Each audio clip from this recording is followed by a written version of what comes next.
Here we are talking about Domain 3, privacy and security in healthcare. I thought that was like the whole thing. Well, there are very specific parts of this concept, privacy and security, that we want to review solidly before you sit for the exam. Okay, confidentiality. You know what this is. By gosh, you know what this is. In essence, confidentiality is our promise, our obligation, legal and ethical obligation to keep our patients' secrets.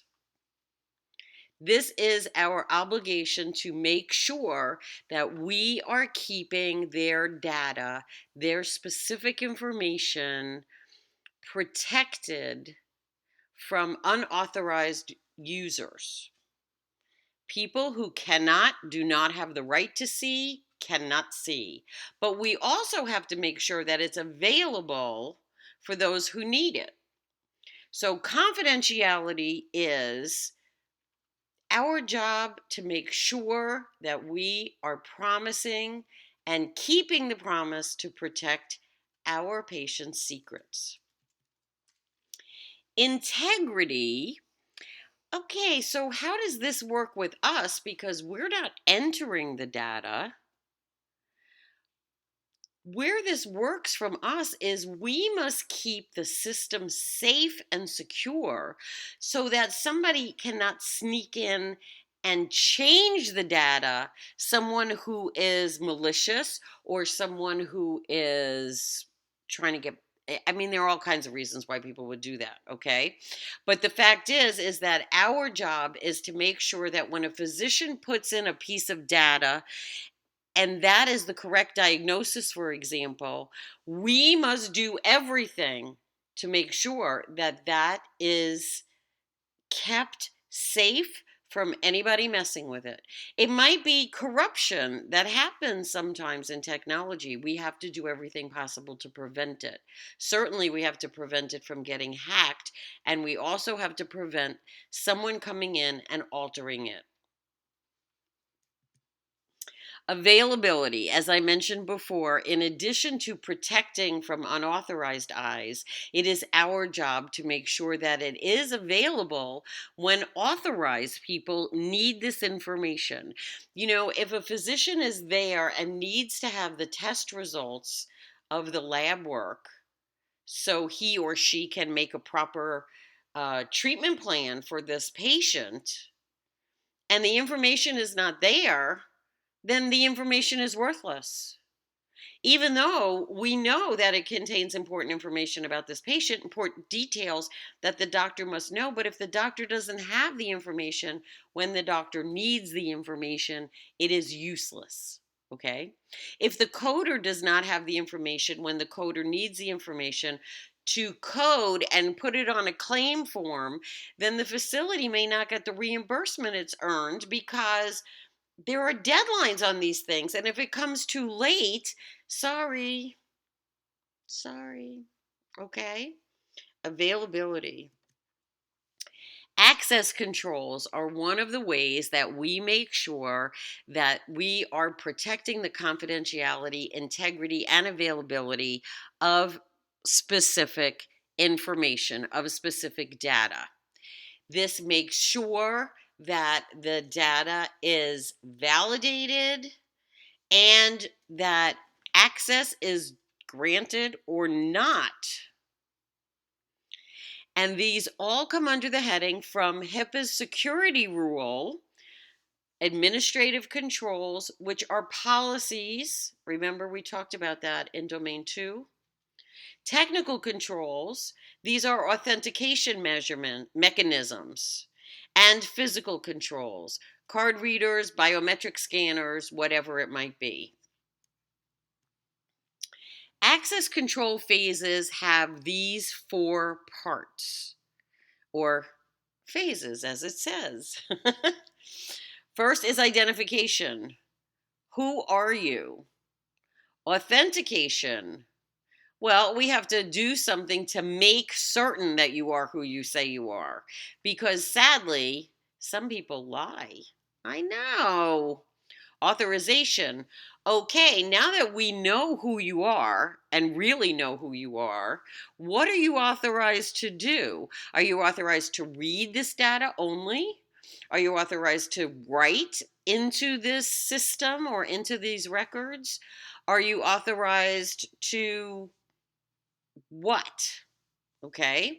It's all going to depend on who the person has been identified as, but that's next we must determine what they can and cannot do. And then accountability or audibility, which means there must be tracking of who looks at what, when exactly.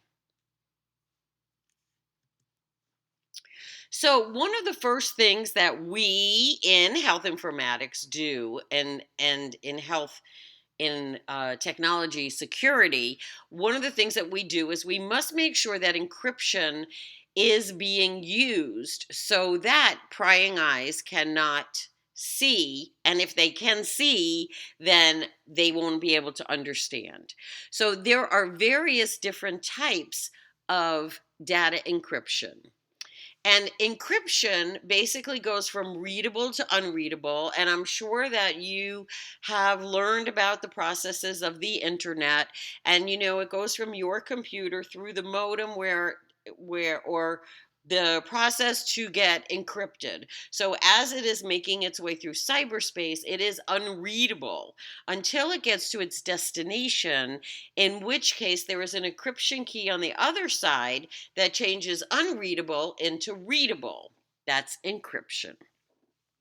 Cryptography is an umbrella term that includes the following three items: hash algorithms, symmetric encryption, and asymmetric encryption algorithms.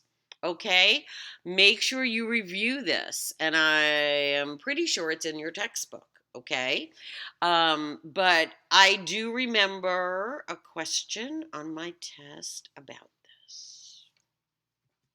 Okay, training and awareness. Remember, we also talked about this in domain 2, is that if you're going to assume anything about your staff, you must assume that they don't know anything.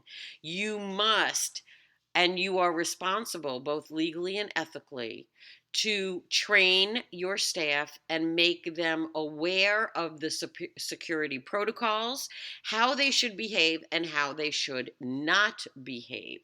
You'll notice the third bullet on the screen. Humans are the weakest link in the security chain.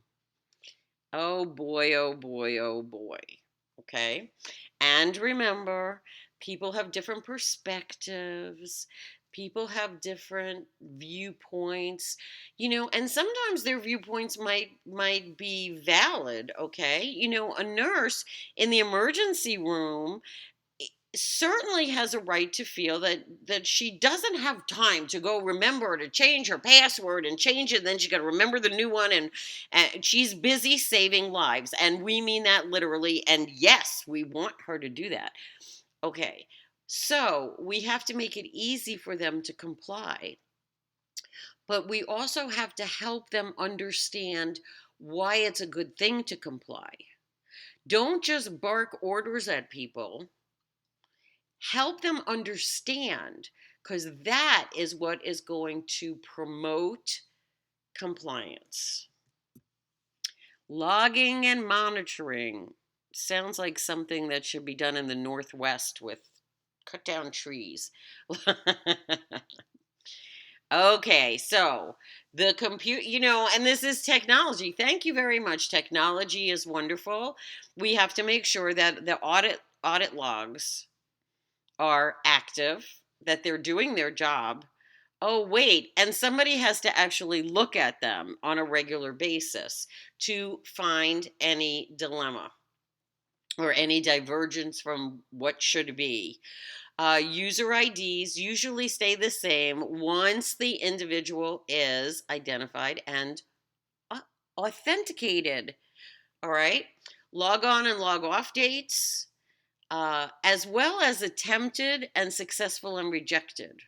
Okay, that's very important, because attempted could be somebody who's just in a hurry and hits the wrong key. I've done that. I'm sure you've done that. And you had to put in your password again because it wouldn't let you in. But it also could be somebody who has malicious intent who's trying to guess at somebody's password. And then, of course, the system ID, and this would be the IP address and the host name of the station and the specific computer from which these login attempts have been made. Again, especially those that are rejected. These must be reviewed and analyzed on a regular basis. Otherwise, why have them? And we need them. They are required by law. But this is also part of our job, is making sure that our security measures are all in place. I mean, think about, okay, my job as head of security. I'm going to post an armed guard outside this door. Don't you think you ought to make sure that the armed guard showed up for work when he showed up for work, left when he was supposed to, not before? Yeah, don't you think? Yeah. Okay.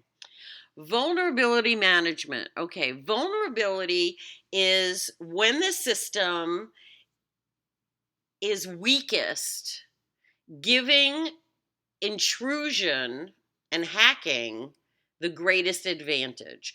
And that's what they will do. The hackers will look for that vulnerability. Now, there are physical vulnerabilities such as the door to the computer lab is not locked or not guarded. Okay, that's got to stop. Because, man, how easy is that, right? Okay, natural vulnerabilities, such as a natural disaster area. We saw this happen with Hurricane Katrina.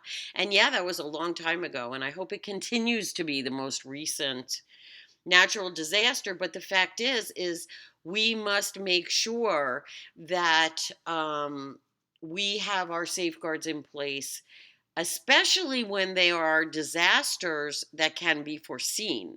You know, a hurricane does not just pop up. You can see it coming, but you have to have that plan ahead of time. Hardware, software vulnerabilities, lack of password protection just to even get into the system. Don't let this happen to you. Come on. I mean, I have biometrics on my smartphone. Certainly a system that is housing patients' personal and critical information should have something much more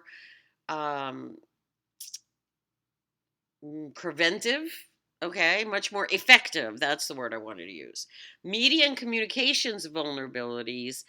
Are your data circuits protected? This is not media and communications as in having a press conference with the 6 o'clock news. This is a vulnerability that has to do with your system.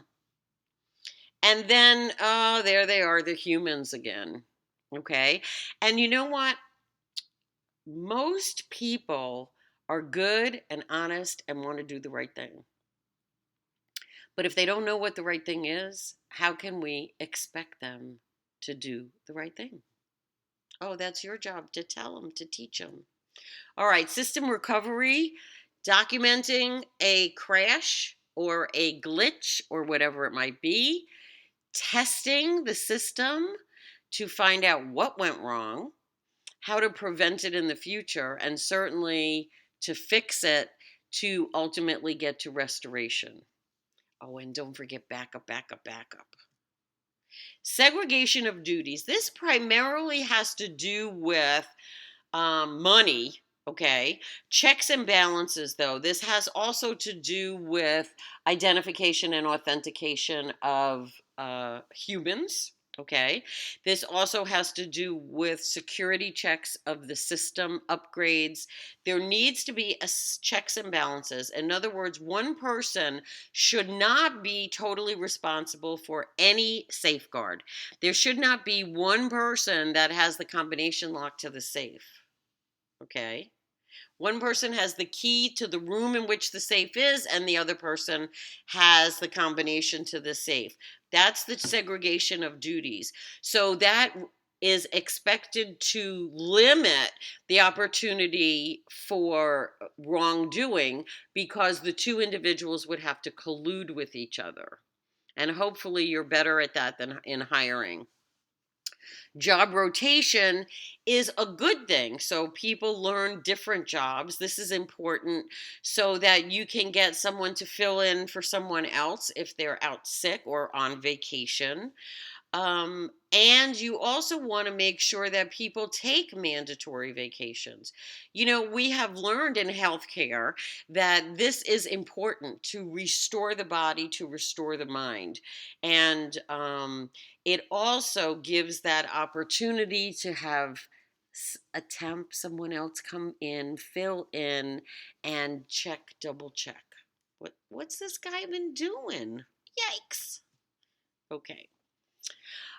Need to know. I'm sure you've watched a military movie or a spy movie, and you hear this all the time. You don't have the need to know, okay? This is an extension of the minimum necessary rule that belongs to HIPAA's privacy rule. And what this has to do with is that you only share enough information about the security system, the permissions, the processes, whatever it might be, only for each person to do his or her job. They do not need and should not know everything. This is important because we don't want them being blackmailed or coerced into using information that's not necessary and actually letting it slip. People do things like that's why the humans are the weakest link. So make sure that you are doling out specific details only as needed. All right, now we have 7 items for business continuity, and it is important that you become familiar with what each of this is and what it entails so you can, ask questions, answer questions about it. Okay. Contingency planning policy statement. Yes, you always need a contingency plan because no matter how perfect your system is, it's not perfect. Things happen. Okay. A business impact analysis must be done. And also identification of recovery time and recovery point and objectives for making that better, shorter. Identify preventive controls. Okay. This is very important that we do this. On the clinical side, okay, identify preventive controls. Well, everybody who works in this hospital must get a flu shot. That's an excellent preventive control to keep your staff healthy. Okay? Well, there's an equal on the security side and the privacy side and what we do in technology. Create contingency strategies. That's the fulfillment of number 1. Okay, but the next step, which is to understand what needs to be the focus of those contingency plans. Develop the contingency plan. There needs to be supporting information, activation and notification, recovery phase, reconstitution phase, and appendices.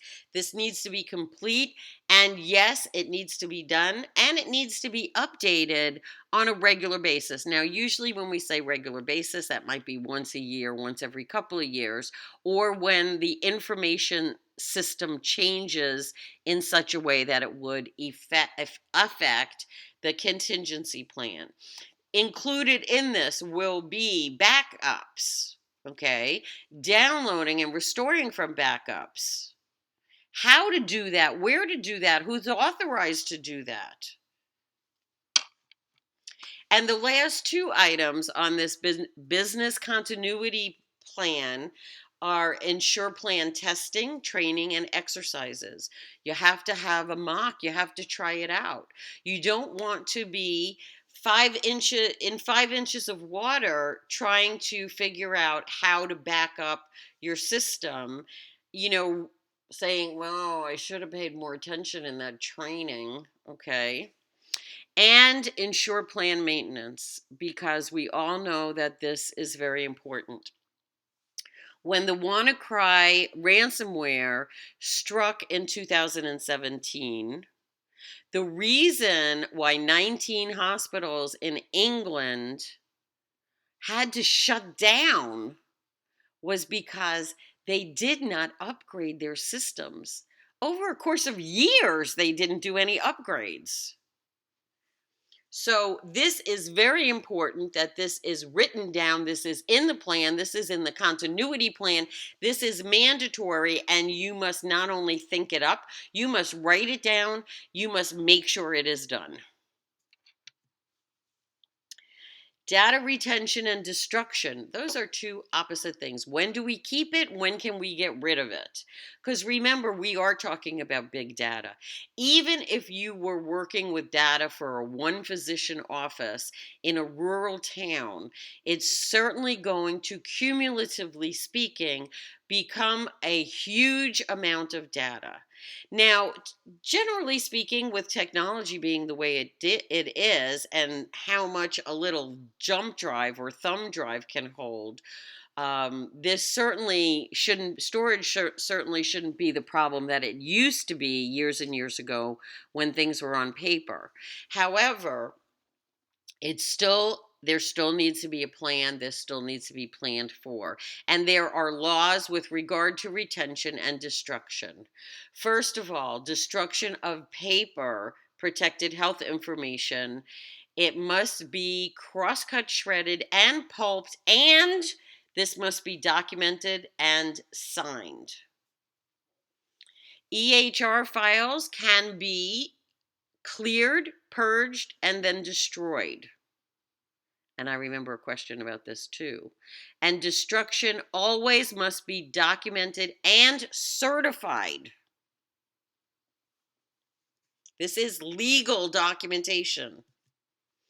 Consent and choice, the right of an individual to agree to the use of their data, we call that release of information. You must choose how the documentation should be destroyed after it is no longer needed. And again, this is regulated very closely by the agencies, federal government, for whom we must obey. All right, comply. Obey is a little over the top, but it's the same thing. Okay. Provide individuals with protections against the data being used for purposes other than what was originally intended. When you learned about HIPAA's privacy rule, you learned about the Notice of Privacy Practices. And in the Notice of Privacy Practices, it states specifically how a patient's data will be used. Well, if there is a legitimate purpose that goes outside of that, it still must be protected and the patient still must be notified. Disclosure limitations are all covered by the law very specifically, and we must make sure that individuals are notified when their data is disclosed to a third party if it has not already been requested by them. So this is very important, and trans-border disclosure is a particular concern. Do you know what that is? You need to look it up. Individual rights for access limitations. A patient has the rights to make sure that they state who can have access and who may not have access. And then there are a couple of gray areas in that privacy rule when it might be in the physician's best judgment to determine this.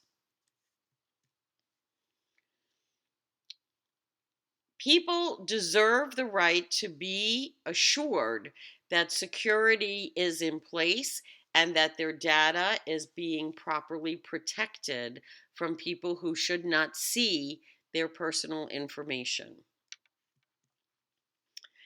Accuracy, completeness, and quality It's kind of funny that we even have to discuss this, right? If the data is not accurate, if it's not complete, and it is not of value as with regard to quality, and that goes hand in hand with integrity, then that means that we need to be able to let the patient, the individual whose data it belongs, whose data it is, has the right to review and say, you know what? No, that never happened. I never had that procedure.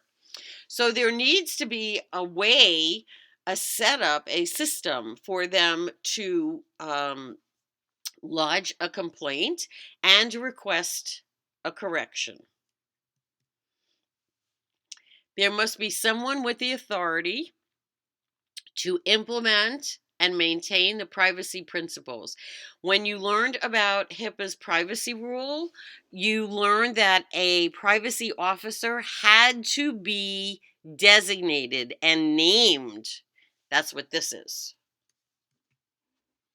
Transparency means that a patient has the right to understand exactly how, when, and where their information will be collected and used. And this is also the guidance we have in the federal law, HIPAA's privacy rule, that states we are mandated to not only give this to our patients, we must give it to them in writing. And that is the notice of privacy practices. The notice and the purpose specifications provided in paper, and you must get them to sign an acknowledgement that they saw it. And this is a HIPAA violation if they come and do an audit and that acknowledgement is not in that patient's file, and or a statement that says the patient refuses to acknowledge. And why? Additional measures for breach notification. You must learn the requirements that for reporting a breach. This is very important. Again, we've been talking about this, is that it is our number one job to use everything we have to keep this data secure. But we already know going in that that is, for the most part, not going to be 100%. Therefore, we must all be educated and knowledgeable about what to do when a breach happens. What actions are you required to take? To whom do you have to report the breach, and by when? Individual notification within 60 days, regulatory to the Department of Health and Human Services when it's more than 500 individuals. Make sure you read and reread this in the book. Dependency. Privacy principles do rely on security controls. They go hand in hand, right? If you want privacy in your office, you have to close the door. But in order for you to have privacy, you have to have a door to close. It's the same exact thing, only now we're talking about a computer, a desktop, a server, a smartphone. Integration is absolutely necessary because otherwise the patient's record cannot be complete. And then again, remember we said it before, if it's not complete, then that's not helping. So we have to be aware of these moments of integration, whether it's a system upgrade, introduction of a new technology, interoperability. Every time that happens and every time that's changed, we must once again test and confirm that all of the security protocols are in place and working. Sensitivity mitigation. Confidentiality, integrity, availability. I want you to repeat those 3 words to yourself on a continuous basis up until you sit down for your exam, okay? Confidentiality, integrity, and availability. Anything that is a risk to any of those three things must be mitigated, avoided, remediated. No risk here. Categories of sensitive data, and I know we covered this in Domain 2, it bears repeating, okay? Mental health, substance abuse, pregnancy, HIV status, and genetic. We're getting a lot more into DNA testing, but more so genetic testing for hereditary diseases. We see more genetic tests available for parents before they become parents, before they get pregnant. They may do a genetic sweep to look for any inherited conditions that may harm the baby in the future. All of this is considered super confidential data and therefore has extra protocols with regard to release of information.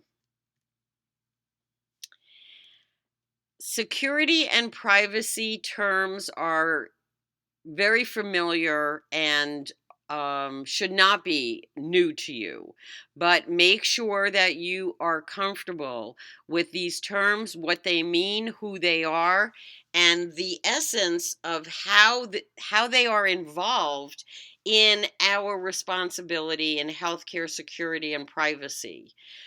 Because if you don't understand the words in the questions, you're going to have a problem trying to figure out how to answer them. Do you have any questions? Do you have any points you'd like clarification on? That's great. Post it to the Domain 3 discussion and let's talk about it. I'm sure whatever question you're thinking about, definitely someone else is thinking the same thing.